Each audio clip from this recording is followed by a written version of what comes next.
आं बिमानो होनसै नङा होमबा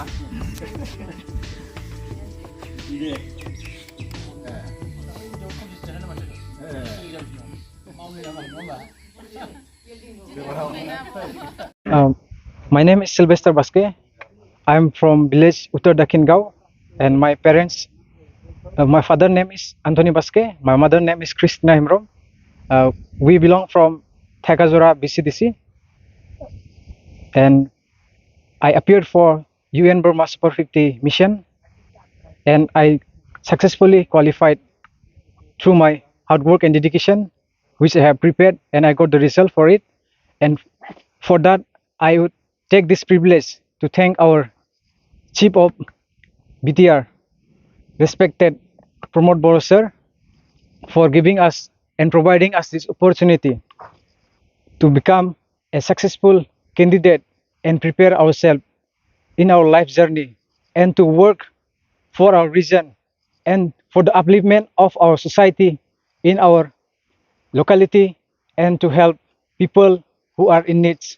And I keep my sincere appreciation and take this opportunity in thanking God also for helping me throughout my life. Thank you. आंनि मुङा सौगात बसुमतारी आङो चिरां डिस्ट्रिक्टनि सिङाव थानाय रुनिकाटा ओनसोलनि मैदम दाखिनखौ गामिनि आंनि बाबानि मुङा चन्द्र बसुमतारी आइनि मुङा अमेला बसुमतारी देग्लायनि बड'फा सुपार 50 एग्जामाव आङो 27थि रेंक लानानै पास जानो हादों बियो बिटिआर गभर्नमेन्टनि माने देग्लायनिफ्राय माने इउपिएससि आरो एपिएससिनि थाखाय 50 जन बिदि माने लानो नागिरदों आरोखि ओमफ्रायो थांनाय बोसोराव आङो सुपार 50आव आङो एग्जामखौ होदोंमोन ओमफ्राय बेवहाय आङो जाफुंसार जानो हायाखै देग्लाय आङो 27थि रेंक लानानै पास जानो हादों दा आङो इउपिएससिआव माने दिल्लीयाव थांनो थाखाय रेडि जानानै दं आरोखि बे एग्जामखौ होनायनि सिगां नोङो मा थाखोआव फरायगासिनो दं आङो 2021आव ग्रेजुवेट बिएससि ग्रेजुवेट जिअल'जि अनार्सआव इउपिएससि एग्जाम होनायनि उनावहाय नोंथाङा सासे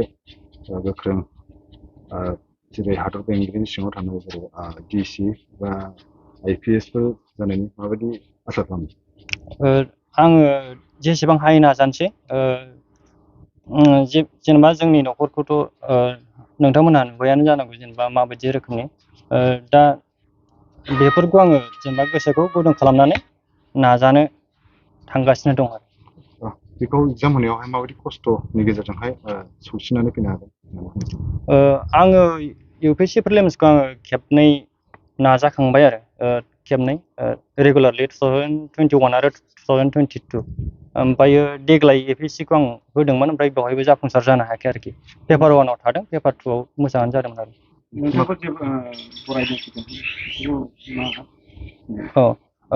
जोंनि आन्सलिक 14थि आन्सलिकनिफ्राय आंखौ दिनै बरायनो फैदों बेखौ आं मोजां मोनदों आरोखि ओमफ्रायो नैबे सुपार 50 बड'फा सुपार 50 इनिसियेटिभआ जों बादि फरायसा जाय गोसो गुदुं बिसोरनि थाखाय जोबोद बाख्नायथाव हाबा लानाय जादों आरो प्रमद बर' सारनिफ्राय बेनिफ्राय जेनेबा बियो मेरिट बेसिसाव नालाय जाय गोरों बेनो सायख'जागोन बेनि थाखाय साबसिन आरोखि जोंफोर बायदिनि थाखाय खाबु गोनां दिनैहाय जोंहा मोनसे गोजोनथाव खौरां जोंनि 14 नं चिरांदुवार ब्लक कमिटि इउपिपिएलनि सिङाव थानाय जोंहा मैदम दाखिनगाव गामिनि जोंहा जे सुगात बसुमतारी बिफा चन्द्र बसुमतारी आरो बिमा मुस्लिमा अमेला बसुमतारीनि फिसाज्ला जा सुगात बसुमतारीया दानि जे बड'फा UN Brahma super 50 Mission Bay मिशनाव जोंहा एन्ट्रेन्स आनजादाव बिथाङा उथ्रिसार जानो हादों लोगोसे जोंनि उत्तर दाखिनगाव गामिनि जोंहा सेलबेस्टियान बास्के बे फरायसायाबो जोंनि बड'फा UN Brahma super 50 Mission Bay मिशनाव बिथाङा उथ्रिसार जानो हादों जोङो खोब गोजोननाय मोनदों आरो बिथांमोननि गोजोननायखौ लानानै जों दिनै बिथांमोननि न'खराव फैनानै जों बरायफैनाय जादों आरो बरायनो मोननानै जोबोद गोजोननाय मोनदों आरो जों दिनैहाय नुफैदों जे बिथांमोन जे सानै जोंनि फंबायमोन बिथांमोननि न'खरा जोबोद गोरिब आरो बे गोरिब न'खरनिफ्रायनो दिनैहाय बिथांमोना दानि बड'फा UN Brahma super 50 Mission Bay मिशननि जे एन्ट्रेन्स आनजादाव उथ्रिसार जानो हानाया खोब बाख्नायथाव होननानै जों बुंनांगोन आरो जों मिजिं खालामो जे बिथांमोना निस्सय जोंनि बे 11 दान जे जोंहा कचिं बे कचिंआ निस्सय बिथांमोननि नाजानायनि गेजेरजों साक्सेस जागोन आं बेखिनि मिजिंखौ आङो खालामदों आं बेखौनो बुंबावनो लुबैदों जोंहा थांनाय बड'फा UN Brahma super 50 Mission Bay मिशनाव जोंहा इउ.पि.एस.सि आनजाद जोंनि समसिनबा जोंहा कुणाल सुब्बा बिथाङाबो उथ्रिसार जानो हादोंमोन आरो जोंहा दा बावैसो जोंहा मेडिकेलाव जोंहा जोंनि 12 नं चिरांदुवार ब्लक कमिटि इउपिपिएलनि सिङाव थानाय जोंहा थुक्राझार आइपुवालि गामिनि सासे फरायसुलि बिथाङाबो उथ्रिसार जानानै दा कचिंआव बेयाव बाहागो लागासिनो दङ आं मिजिं खालामगोन जे जोंनि जे फंबाय बिनानावमोन बे फंबाय बिनानावमोनहा निस्सय फैबाय थानाय समाव साफा जोंनि सुबुं धोन जानो हाथों आं बेखौ मिजिं खालामो आरो बे हाबाफारिखौ लानायनि थाखाय बड'फा UN Brahma super 50 Mission Bay मिशनखौ जोंहा आथिखालनि जोंनि इउपिपिएल दोलोनि आफादगिरि आरो बिटिआरनि जोंहा गाहाय मावफुं सोद्रोमा मानगोनां प्रमद बर' बिथांनि जे थांखि आरो नोजोर बिथांनि जे सिमां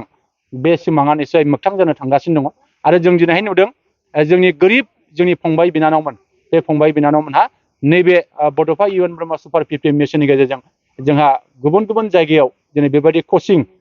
लाहैनानै सोरबा इउ.पि.एस.सि आनजाद पास खालामनो नाजागासिनो दङ आरो सोरबा ए.पि.एस.सि आनजाद बेबायदि पास खालामनो नाजागासिनो दङ आरो गुबुन गुबुन आनजादफोर बे आनजादफोरखौ बिथांमोना होनानै निस्सय फैबाय थानाय समाव गावखौनो साफा डिसि साफा एसपि साफा इन्जिनियार साफा डक्टर जानायनि बिथांमोना निस्सय मिजिं लानानै दिनै लामा हान्थिगासिनो दङ आं मिजिं खालामगोन इसोरा बिथांमोननो बोर होथों बिथांमोननि नाजानायखौ निस्सय जाफुंसार खालामनो हाथों आरो जोङो बेबायदिनो साफा जोंनि ओनसोलखौ बेंनो थाखाय जोंनि समाजखौ बेंनो थाखाय जोंनि हादोरखौ बेंनो थाखाय जोङो बेबायदि सुबुं दोहोन मोननो हाथों आं बेखिनिखौ मिजिं खालामो